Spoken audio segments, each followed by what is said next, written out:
Saya itu kemarin ketemu banyak orang pinter lah di Jogja. Itu saya cerita, mereka tanya saya, Gus kenapa engkau jarang berdoa? Saya bilang saya itu sering berdoa, cuma mungkin Anda tidak tahu kata saya. Doa itu syaratnya harus setelah sihatil iman, imannya itu benar. Dulu ketika Gerwani itu kampanye komunis itu gitu, anak-anak kecil disuruh memejamkan mata. Ayo kamu minta permen sama Tuhan. Ternyata nggak dapat permen. Suruh memejamkan mata lagi, coba minta sama bu guru. Terus dikasih apa? Permen. Oh berarti yang ada bu guru bukan Tuhan. Artinya apa? Kalau umat Islam ini Islam ya, Islam ini kamu jual dengan doa, kemudian doa dipakai tolok ukur Islam bener apa enggak, habis kamu. Banyak orang ingin jadi Kapolri, jadi gubernur, jadi apa, ngundang orang-orang kondungo. Terus nyangoni akeh gak mandi, mesti dihujat ya. Dan sing donga yang ngerti nak ra mandi, potongan wong seneng duit itu kan insya Allah ra mandi lah kan kira-kira gitu. Jadi korbannya itu Islam kalau terus-menerus doa yang dipakai apa? Transaksi. Maka doa itu nomor 2 atau 3, nomor 1 itu ya iman tadi, ma'rifatullah itu nomor 1. Bukan doa, karena kalau doa dijadikan nomor 1 takutnya itu dipakai ukuran. Makanya ketika orang kafir minta sama Nabi, minta itu ya bahasa Arabnya doa. Untuk mengubah Mekah jadi begini, untuk mengubah Mekah jadi makmur, jadi ada sungainya, roh. Nabi gak mau. Padahal Nabi kalau doa pasti mustajab apa enggak? Tapi andaikan itu diturutin, maka ukuran iman selalu pakai doa. Dan itu bahaya jangka panjang, karena Nabi pirsa pengganti beliau-beliau kamu-kamu yang nanti doanya enggak mandi, itu bahaya, itu enggak prospek cara hitung-hitungan. Iya nak zaman Nabi donga mesti mandi. Nak ketika era sampean, dia nak kiai tenan Pak. Kalau donga ana sugih, nak ora sugih kira kiai kan ribet. Mungkin dhewe kiai ora sugih kan ribet kan. Maka kita sebagai ulama itu punya hitung-hitungan. Nah, beda dengan pakai ma'rifatullah. Misalnya begini, ini contoh paling gampang. Orang kafir itu dulu ngukur kebenaran Muhammad. Mereka tentu manggilnya Muhammad. Muhammad, kalau kamu mengklaim bahwa orang mati bisa hidup lagi, coba mbah-mbah kamu yang sudah mati bangunkan. Kalau bisa berarti kamu benar, kalau enggak ya enggak. Pertanyaannya itu yang faktu bi abaina in kuntum apa? Sodikin. Pertanyaannya, ngukur kebenaran dengan cara itu yang bikin standar siapa? Nah, Nabi itu sempat terdesak karena itu dipakai ukuran. Tapi kalau pakai ilmu mantek, jawabannya lebih gampang. Ngukur kebenaran dengan cara itu versi siapa? Versi saya. Kamu benar itu kalau bisa membangkitkan orang mati. Terus jari Nabi, ya kalau versi kamu ya kamu yang membangkitkan, nanti ditanya bareng-bareng. Loh ini kan kita seperti itu kan, kita sering. Artinya apa? Islam ini yang bisa mengawal hanya ilmu. Doa itu nomor 2, yang bisa mengawal Islam hanya fa'lam, harus ilmu annahu la ilaha illallah. Ketika orang kafir lo tanya, Muhammad kalau kamu Rasul betul, fasayir jibala Makkah, jibalu Mekah kamu jalankan kemudian jadi emas. Dan orang-orang yang mati bangkitkan, kemudian kita tanya, adinuka hakun amla, agamamu benar apa enggak? Nabi andaikan minta kira-kira dituruti Allah apa enggak? Pasti dituruti. Tapi masalahnya, masa menunggu itu? Masa Allah menjadi Tuhan nunggu itu? Allah selalu Tuhan, baik orang percaya atau tidak. Makanya Allah tidak mau nuruti. Karena itu jadi problem jangka panjang. Iya kalau Nabi mustajab doanya, terus era umatnya seperti ini. Sing kiai ini bedino dalaile ora mesti mandi dongane. Wis sing tirakat lah ora mesti mandi dongane. Nak bab donga niku wis padha wae lah. Misale mesti mandi, nak wong waras mesti dienggo donga husnul khotimah, ora dienggo golek sugih. Iku mesti amatir.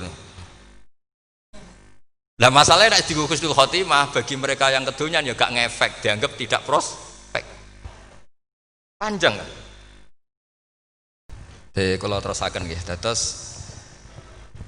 orientasi para ulama dulu itu cara menerangkan la ilaha illallah itu sampai difahami an bayinatin. Makanya semua nabi memaklumatkan diri kul inni ala bayinatin mir rabbi. Sampai di situ. Dan semua cerita-cerita di tafsir Jalalain di apa-apa itu ukuran kebenaran itu lam yakunil ladzina kafaru min ahlil kitab wal musyrikin namun fakina hatta ta'tiyahumul bayyinah. Dulu ketika ulama-ulama dulu berdebat tentang apakah imanul muqallid, imannya orang yang tidak bisa berargumentasi tentang Tuhan itu diterima apa enggak? Rata-rata ahli sunnah bilang diterima, tapi tetap dengan catatan itu potensi goyah. Idzkul man qallada fit tauhidi imanu lam yakhlu min tardidi. Tapi ternyata ulama-ulama itu prakteknya juga mengajari masyarakat supaya ada sedikit dalil atau kepastian logika. Masyhur itu ulama dulu ketika tanya orang-orang Arab, orang-orang desa, ya Arabi, bima arafta rabbak. Kamu kok tahu kalau Tuhan itu ada itu gimana? Jawabannya mereka meyakinkan. Al-ba'ratu tadullu alal ba'ir wa atharul aqdam yadullu alal masir. Ono tletonge sapi ya mesti ono sapine. Ono atharul aqdam, artinya ono tipake wong liwat ya mesti ono sing liwat. Sehingga itu sudah dianggap cukup kalau ada makhluk ya ada khalik. Artinya terus menjadi gampang ketika Allah ngendikan misalnya am khuliqu min ghairi syai'in. Mosok hadhil makhluqat sing maujudat kemudian khalaqahal adam. Itu kan enggak ketemu akal.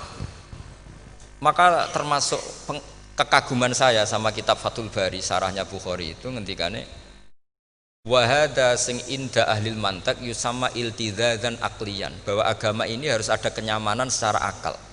Kalau Nabi membahasakan wajadah halawatal apa? Iman.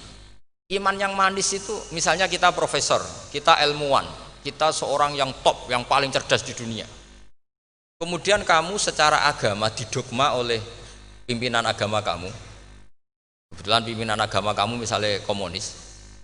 Terus diberi ajaran misalnya hadhil maujudat khalaqahal adam, yang maujud ini diciptakan ketiadaan.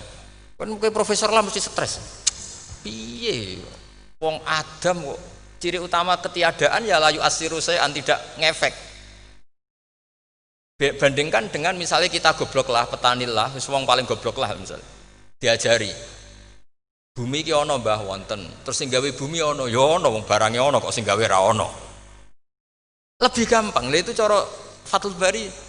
Hadaddin itu mudah sekali, sahlah qoriba. Kalau dalam baca Said Abdul Al-Haddad itu hadil kalimah sahlah qoriba. Sahlah qoriba itu enak difahami karena ya sudahlah, kalau hadil maujudat ya khalaqahal maujud.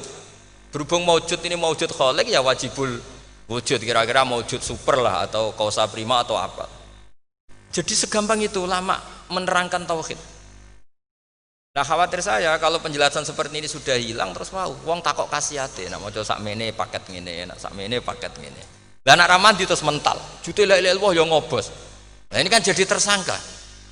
Makanya saya tadi bilang saya berkali-kali saya belajar tauhid, belajar ilmu mantek, itu kepentingan saya hanya satu.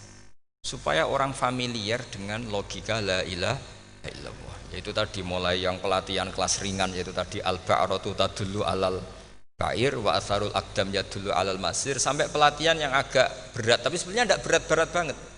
Karena tadi am khuliqu min ghairi syai'in. Masa kalian semua yang sebegini hebat maujudat kemudian kamu disebabkan oleh sesuatu yang tiada.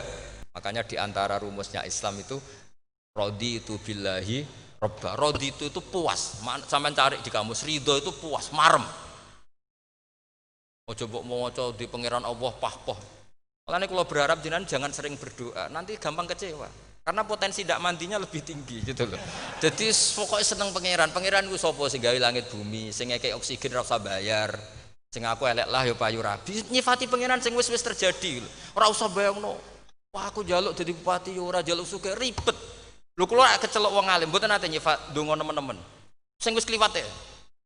Ngaku ya wong narukan nyatane payu rabi. Umume wong di mobil kaya di mobil. Umume wong bingung ya sering melok bingung. Sudah sebetulnya. Lho kok sampean kok ora top piye coba? Wong melarat, sekolah ya ora tamat, ya tetep oleh menghirup napa oksigen. Presiden seneng dadi presiden, kowe ngopi untuk utangan ya wis semeneng. Mulai ra diusir bojo ya wis semeneng. Sebenarnya seneng itu gampang.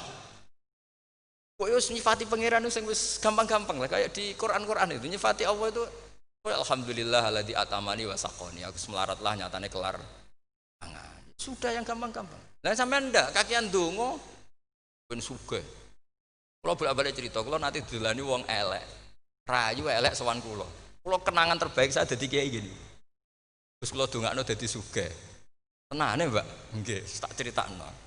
Nak bojomu iku sugih. Sing pertama ditata apa? Omah Gus ya, omah ditata. Suwe-suwe mobil ditata Alphard. Terakhir sing dievaluasi ku sampeyan.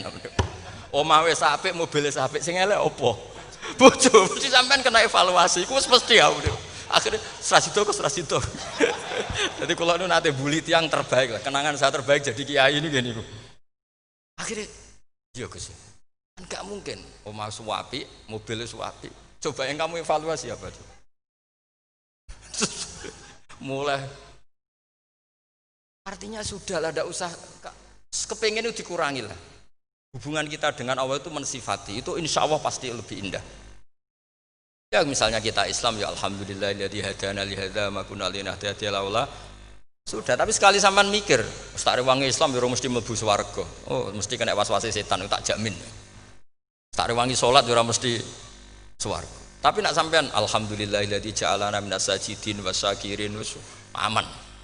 Maka alhamdulillah itu kalimat paling keren. Makanya da'wahum fiha subhanakallahumma wa tahiyyatuhum fiha salam wa akhiru da'wahum alhamdulillahirabbil alamin. Jadi pokoke ngoten. Surip ora usah kakek njaluk. Karena potensi ndak mandi itu tinggi. Sampean ndak kutub, ndak ahdal, ndak abdal, ndak apa saja. Wis donga wis umume wong-wong lah. Dunia hasanah fil akhirati hasanah wa qina adzabannar. Hasanah mbok piye artine pokoke hasanah. Pokoke hasanah fil akhirati ya hasanah. Nek ora iso hasanah ya rabi caido jenenge hasanah pokoke sementing. Karena kula niku pengalaman dadi kiai, anggere wong kok kakean donga mesti kakean ngeluh. Ya karena potensinya ndak mandi. Jajal sampean ndonga apa jajal? Selama ini kan njuk mapan ya ora tau mapan. Njuk sugih ya rakus, wis diparing cara pangeran wis maringi jebule sampean ingin lebih. Makanya saya mohon sekali, jadi hubungan dengan Allah itu nomor satu itu syukur. Syukur itu di atas takwa. Di Quran itu ada fattaqullaha la'allakum syukur. Jadi takwa itu supaya ke derajat syukur. Karena tadi lah, cobalah dilatih. Saya pernah ngecek orang yang sekarang dugem menikmati maksiat dengan orang yang takwa mensyukuri tidak maksiat, itu nikmatnya itu masih tinggi nikmatnya orang yang syukur karena berhasil meninggalkan maksiat. Makanya kamu yang syukur bengi-bengi radhi duit ning kamar wudu bariku ngelamun jujuk esuk yes alhamdulillah gak maksiat. Sekira usah bayangno terus tahajud qiyamul lail iku para habaib para ulama wis ra makome lah seperti itu. Sukses ra makome. Tangi turu seradan tempiring wis alhamdulillah. Pokoke sing gampang-gampang ya. Dan itu memang ajarannya Nabi. Jadi Nabi itu kalau bikin ajaran itu orang sing asbaha aminan fi sirbi pokoke mu'afan fi badani indahu kutu yaumi faka'an nama khizat lahu dunya bi hadafiriha. Jadi Nabi bayangkan itu man asbaha aminan fi sirbi ngontrak ya ora diusir sing di omah, kumpul mertua ya ora diusir mertua, kumpul bojo ora diusir bojo, aminan fi sirbis, mu'afan fi jasadis, urip nak guyu do banter wis bengak-bengok. Indahu kutu yaumi dina iku iso mangan. Iki fakaan nama khizat lahu dunya bi khadafiri. Anggap ae kowe itu sak donya. Lha wong paling sugih gawe kolam renang paling 100 meter persegi. Kowe ndelok laut renang sak kapoke. Pokoke urip iku sing gampang itu. Kok senengane repot to? Senengane repot. Pokoke kula kepengin niku jenengan syukur lah.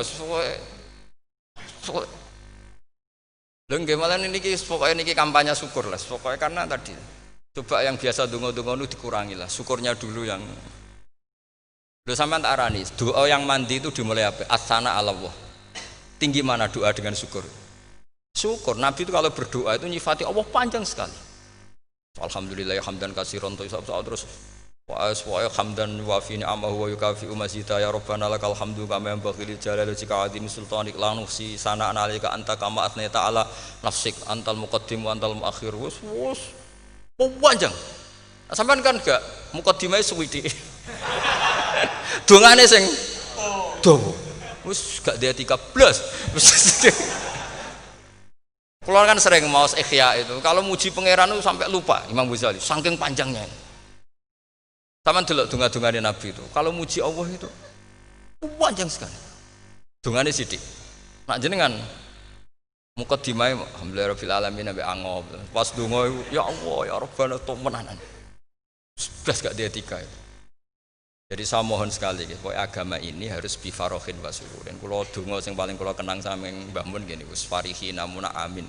Semuanya kita itu pokoknya senang. Makanya kalau suwun lah, pokoknya beragama terus senang. Rodi itu bila roba, rodi itu kalau anak maknanya marem lah, marem di pangeran Allah itu marem. Atau Sayyidina Ali loh.